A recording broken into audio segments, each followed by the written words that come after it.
Welcome to the Career Refresh Podcast. I'm your host, Jill Griffin.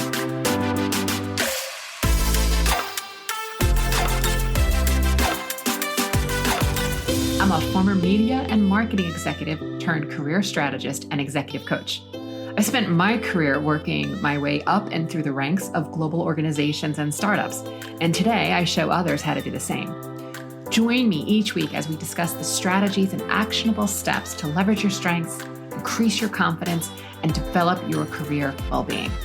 Ready? Let's do it.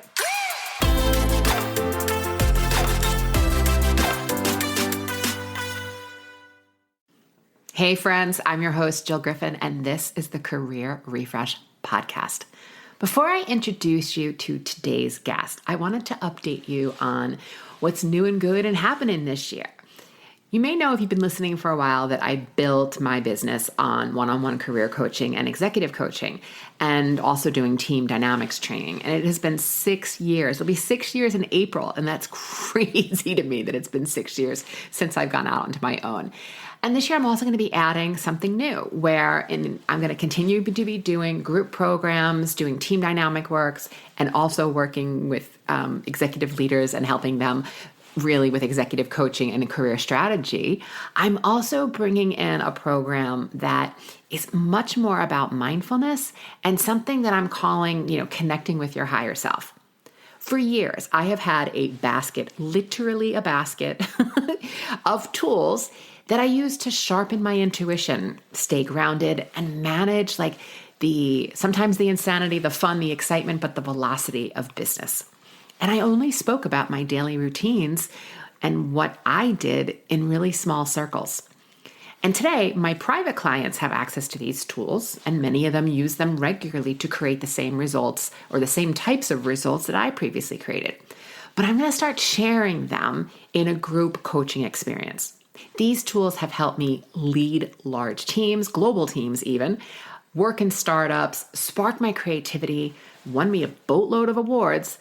And if you're interested in learning how to really tap into your intuition, exploring a higher level of consciousness, and getting tools to grow past your current understanding of who you are in your career, and frankly, your life, and who you want to be as a leader in the future, then get on the list. I'm going to put the link in the show notes. I really feel that this next level work is taking in your strengths, your values, but tapping into that higher level consciousness and intuition to really be able to create what it is that you want in your life. So if you're interested, get on the list, and I hope to see you there. All right, now on to today's guest. Rebecca Panico is the Senior Director of Global Media Strategy and Planning at Hilton. And for full disclosure, she was previously my client when I had the pleasure, and I do mean pleasure. The Hilton brand and the Hilton brands of business was just absolutely wonderful, strategic, fast-paced, hospitality, loved working on those businesses.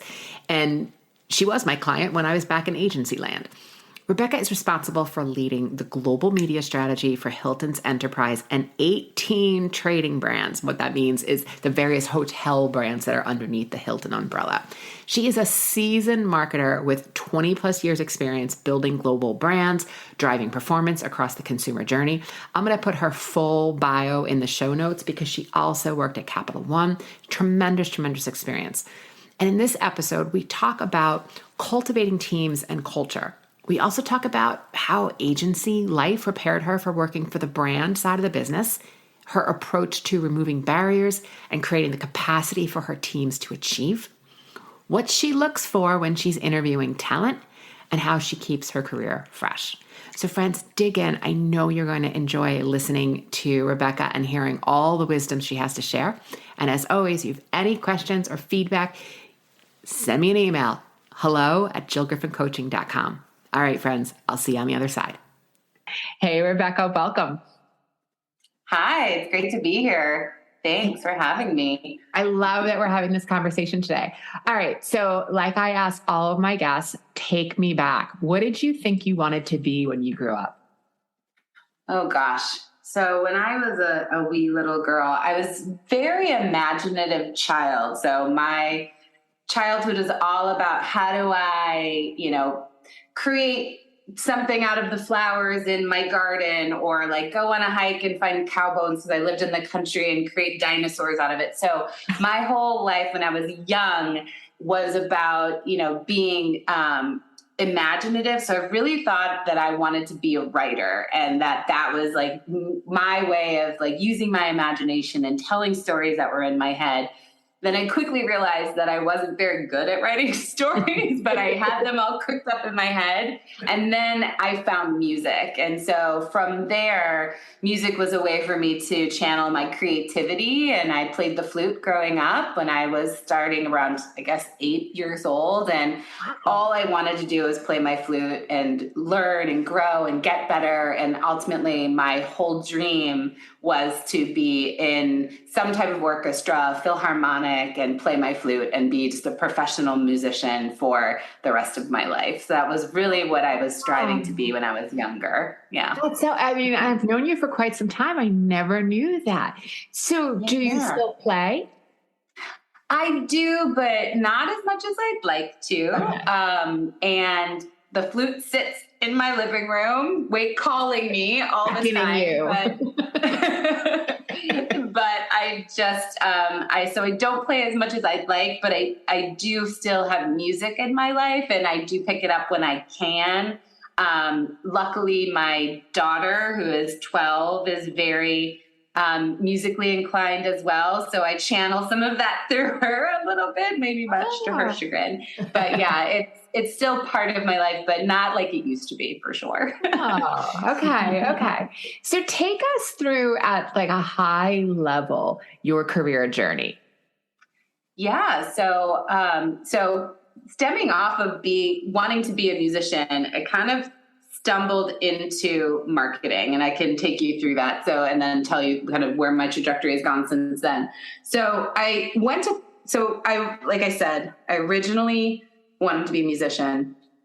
I had the fortunate opportunities to participate in some prestigious summer camps that were all around building young musical talent, which widened my exposure to other talented musicians in the world. And I quickly realized that my desire to be a professional musician was going to be very hard. Not that hard was not something I was willing to do, but I realized that my talent might have been not as great as those around me. And so I need to think of a plan B. Okay. And so with that, I really then said to myself, well, I really want to stay within the arts of some nature. And so I ended up finding opportunities to learn the business of music through the college I ended up going to. It was one of the only schools at the time that offered this degree called arts administration. It was essentially a business degree to learn how to run symphony hall, or run some type of, musical entity. Oh, wow. And so in that time in college, essentially, I started pursuing that degree, and I started to have to take, different types of business courses. And one of them was consumer behavior.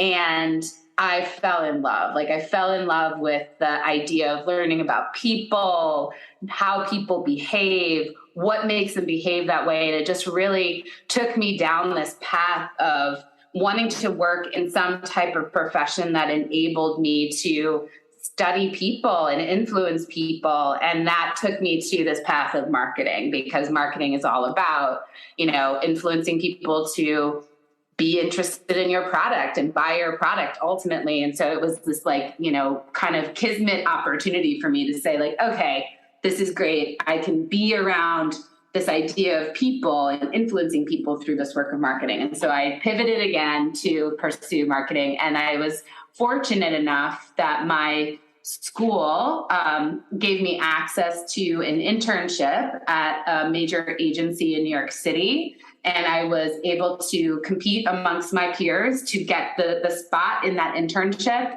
And that's how I got into advertising. So that's kind of my way into media, which is what I do today in terms of media strategy and investment through that journey.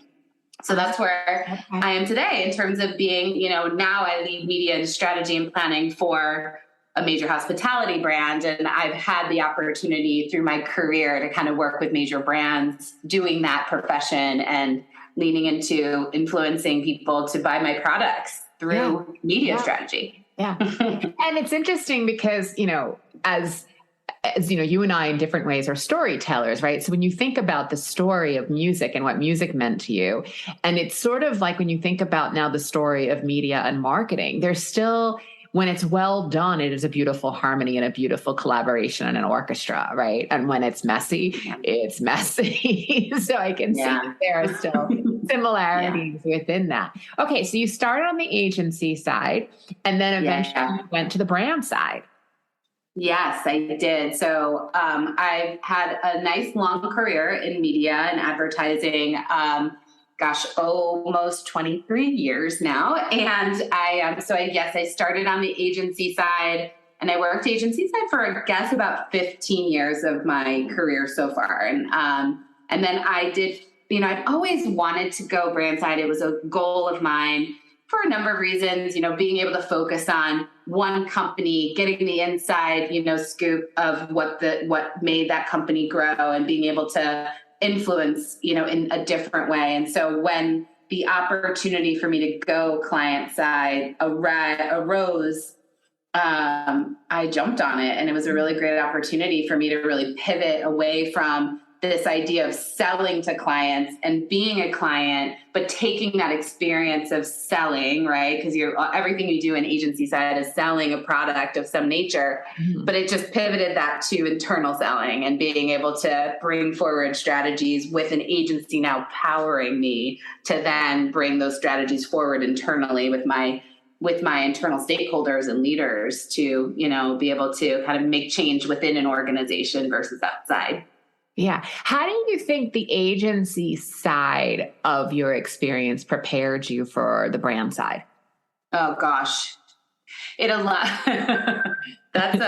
a great question. I think generally, what the agency side prepares you for is it prepares you to be really nimble. I think be able to create and develop and think about a point of view on the fly. You're getting questions that are literally out of left field, typically from clients. And so being able to form a strong opinion, hold it fairly loosely to be able to adapt and pivot is something that also I think you learn agency side, because you kind of have to flex and mold with your clients and be able to react in a way that is helpful to bring the conversation forward.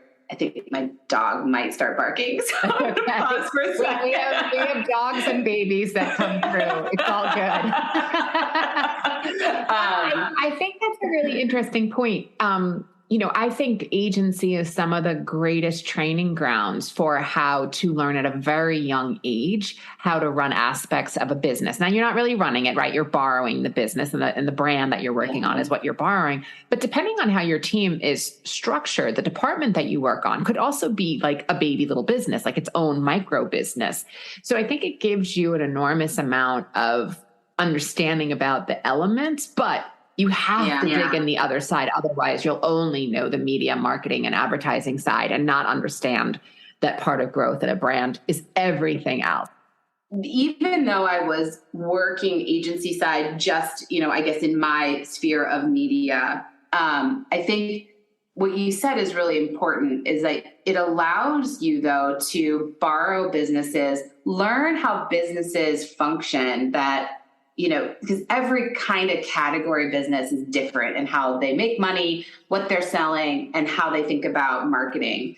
And I think agency side, in addition to allow you to create a business for yourself, if you will, but it also allowed you to understand and take little bits from different types of categories to then form your own ability to say, I can borrow knowledge I learned from working in the QSR industry and that franchise model that equates immediately to my ability to work in the hospitality category, where it's also a franchise model. So it really, I think, enabled me to be able to absorb how businesses function across a number of categories to then allow me to shape and mold my strategies having a wider purview of knowledge.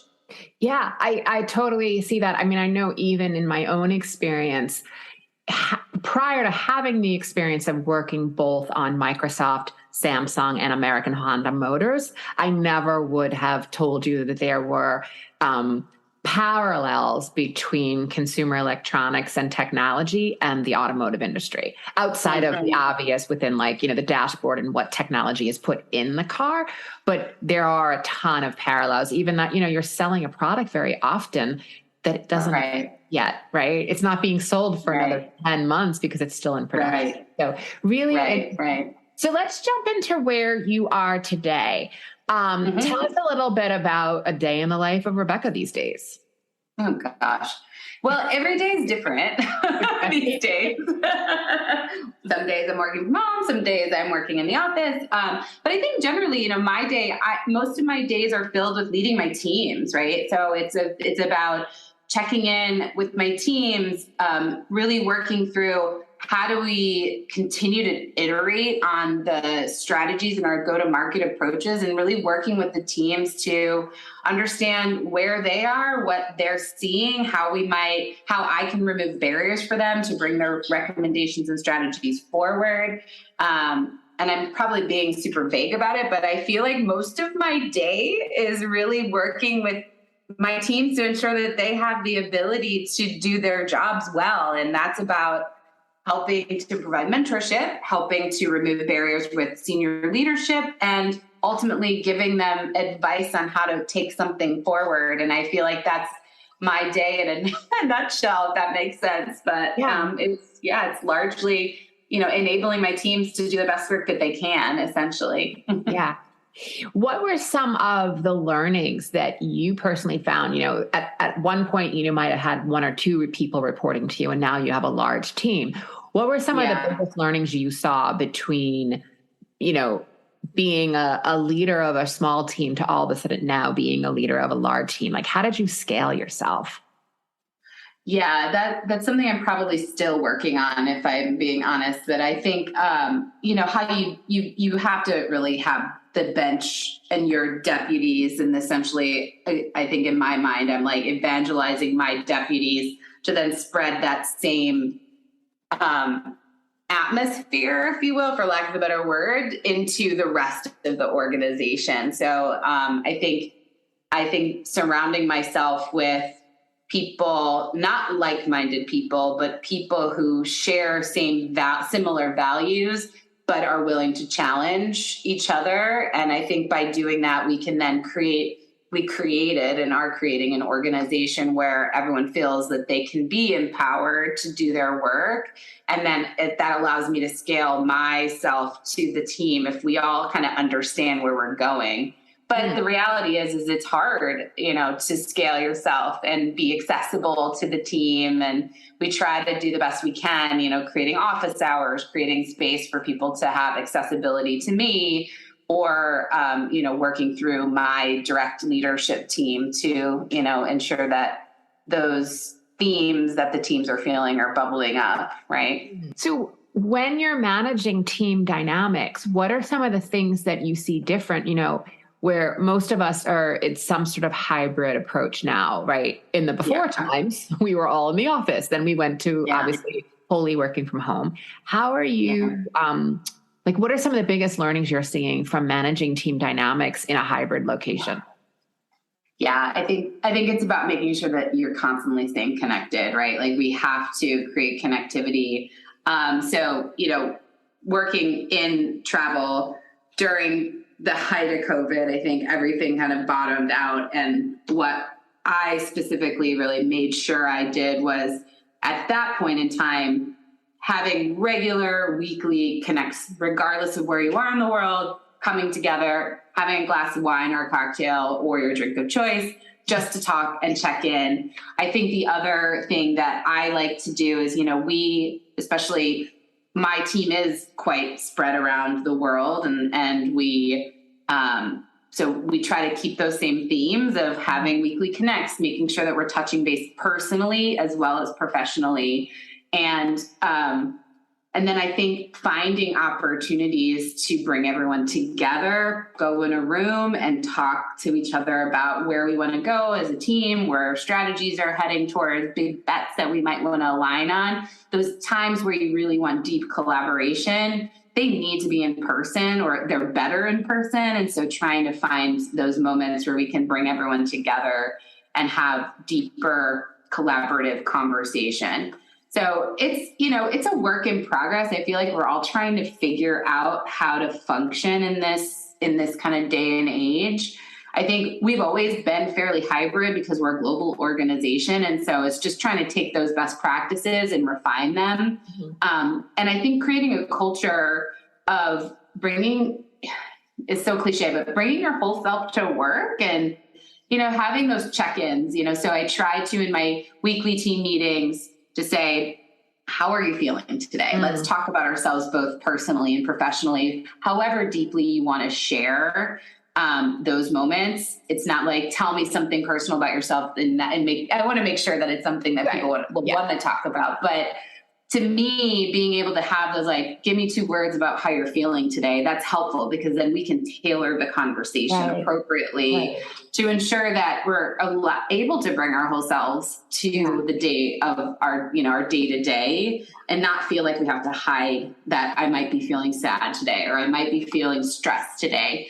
So I try to cultivate that type of culture and have that permeate through the team. I think it's really important because we are all impacted by everything around us. And I might be having a tough day, or my team member might be having a tough day, or having the best day of their lives. And we, without being able to share that with each other, I think in the past, we'd all be in the same because you'd be in the office. Exactly. Whereas now, so you could tell. Right. Yeah. Right. Exactly. You could tell that someone was feeling a little off. It's a little harder now when you're in like the flat screen surface, and I got my ring light on. People don't know that I might have been like really stressed out, because I can just be glowy. But, it's really that type of opportunity just to make sure we're checking in. So that's important to me from a leader perspective, and creating that kind of community within the team to be able to feel like they can be honest about where they are.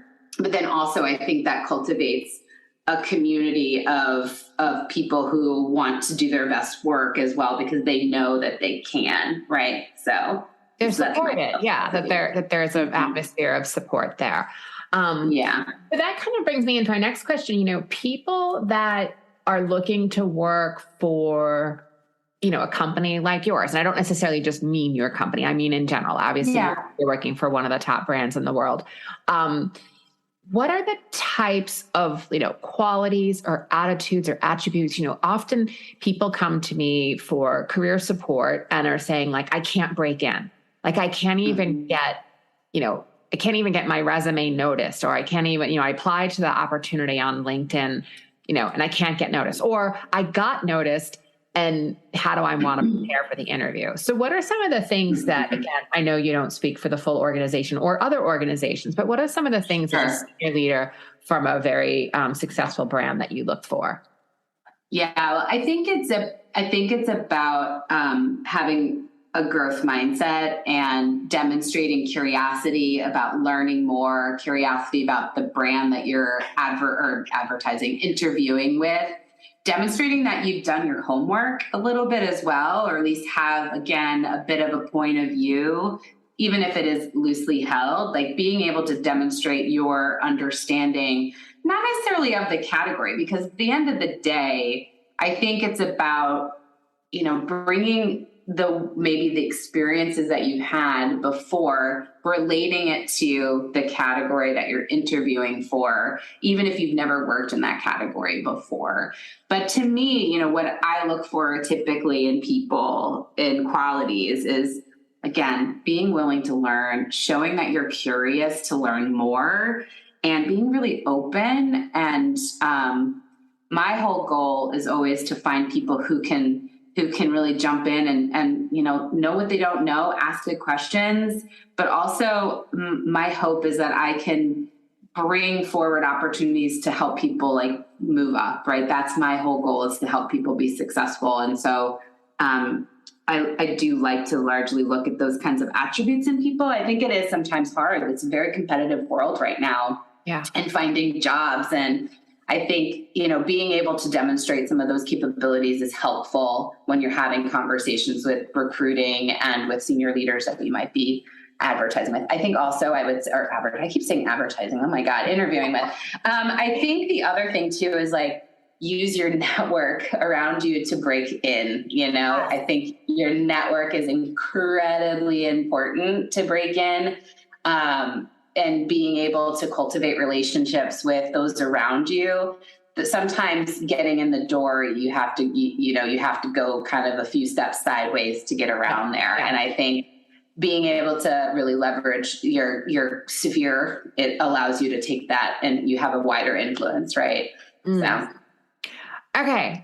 That is really helpful for anyone listening that's like really thinking about. I think it's also the resourcefulness, where you can, studying the category, studying things that about the brand. I don't think anyone who doesn't work on the inside is expected to know everything. How could they? There's going to be information you have as an employee that you wouldn't have as a customer, but doing that research and being prepared. I also think having some really smart questions, like and not smart for the sake of like trying to look good, but like really intelligent and taking the time to have that sort of intellectual dialogue with whoever you're interviewing with, because it shows someone how you think. And that's going to be a lot about, being successful in the actual role. Okay. Totally agree with you. And I think that's where the curiosity piece comes in. It's really asking the questions and being curious and demonstrating that you're really interested in learning more about it, and asking those smart questions is really, I think it does show a strategic minded, how you're strategically minded by doing that. Okay. All right. So I'm going to take a little bit of a spin, and I want to ask a little bit about you personally. Like, how do you keep your career fresh? How do you keep it exciting? Well, I mean, I think I'm fortunate in that I work in an industry that's constantly changing. And I think that makes it fun for me. So I'm fortunate in that regard, right? Like, media is an exciting place to work because the landscape of media just is always on the move, and there's always something to dive into, to learn and be interested in.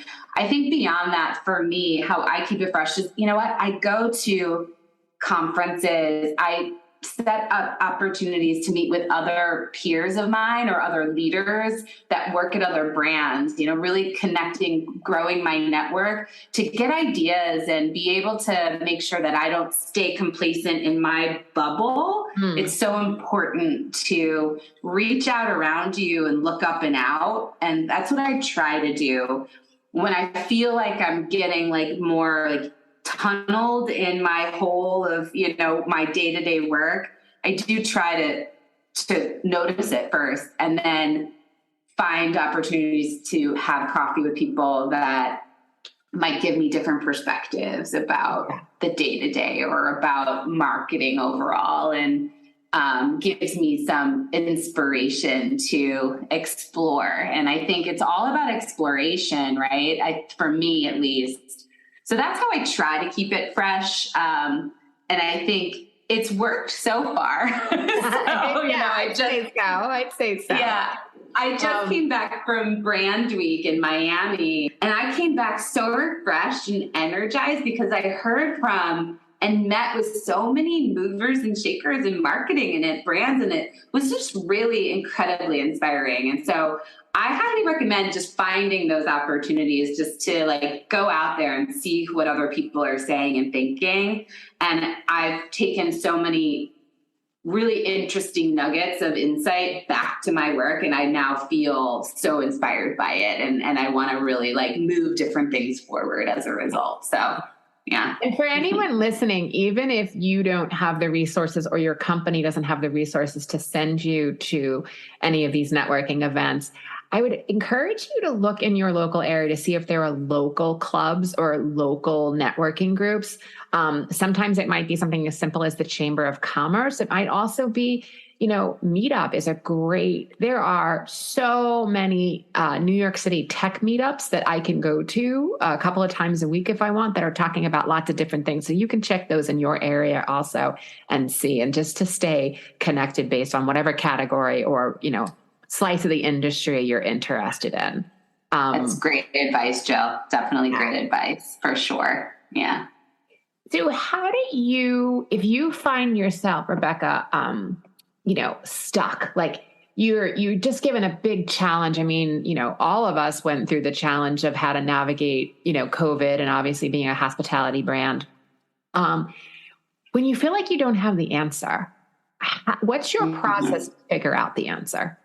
It's almost the opposite of what I just said, actually. So when I feel truly stuck, for me to get to an answer, I have to create quiet around me. And that quiet doesn't necessarily mean that I have to be in a room where you can't hear, where no sound is, but just like finding space where I can allow my mind to wander a little bit, and, walking away from the problem at hand. Taking a walk usually helps. I have a very energetic Australian Shepherd who can walk for miles. So he is the beneficiary of my needing to get unstuck in many ways. So I will do that a lot, or, just folding laundry and getting away from the problem typically helps me, because my brain it allows it to flow. And sometimes when I'm not focused on the problem, the answer comes to me. So that's how I typically will do it, is I have to just create space for myself to let my mind go somewhere else for a little bit. So it's like my own form, I guess, of meditation, if you will. Yeah.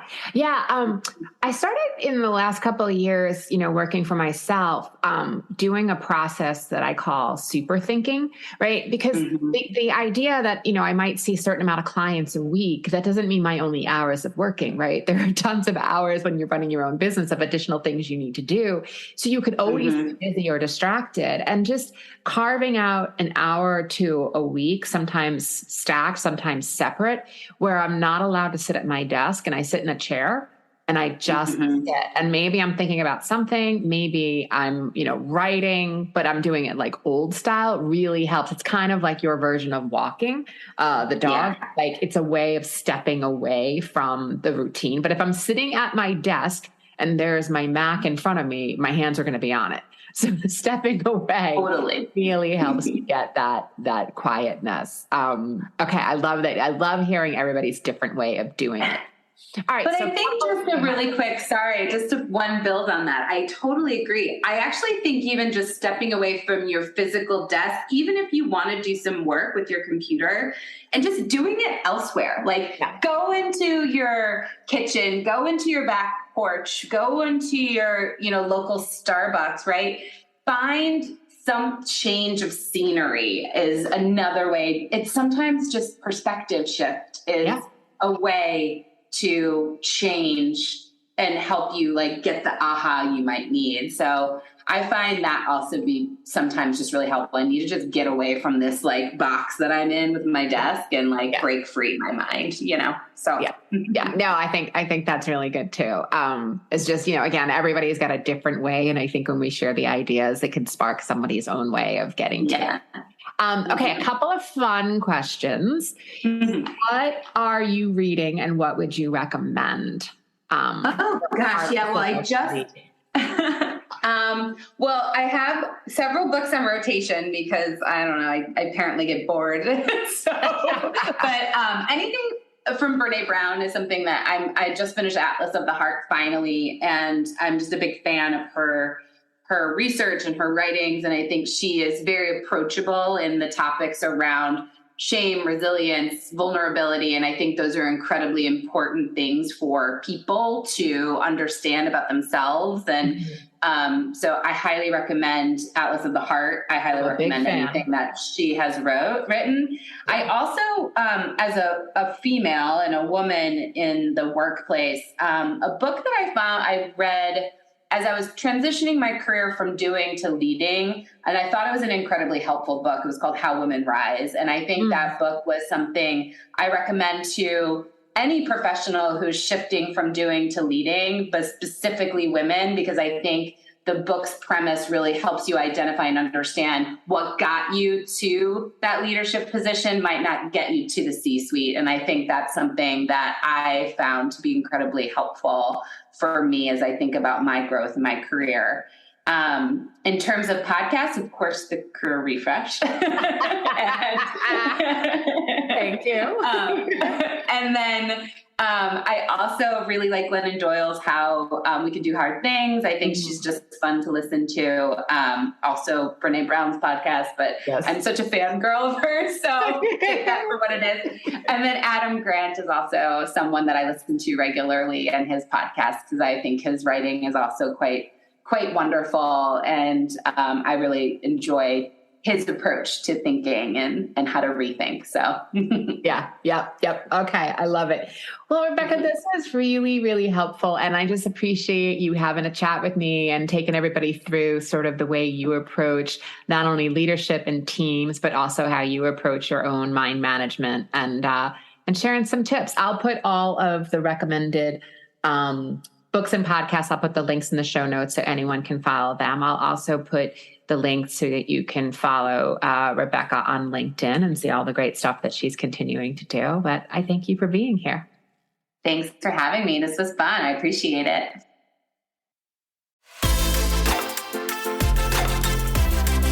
Hey, thanks for listening to the Career Refresh podcast. If you're enjoying this and you want more information, go to my website, jillgriffincoaching.com. There you can find information on how to work with me one-on-one, or my group programs, or even bring me into your workplace. I'll put the link to my website in the show notes. But hey, listen, before you go, do me a favor, rate and review this podcast, because it definitely helps me get the word out to people everywhere so that they can also thrive in the workplace. All right, friends, I appreciate you. I'll see you soon.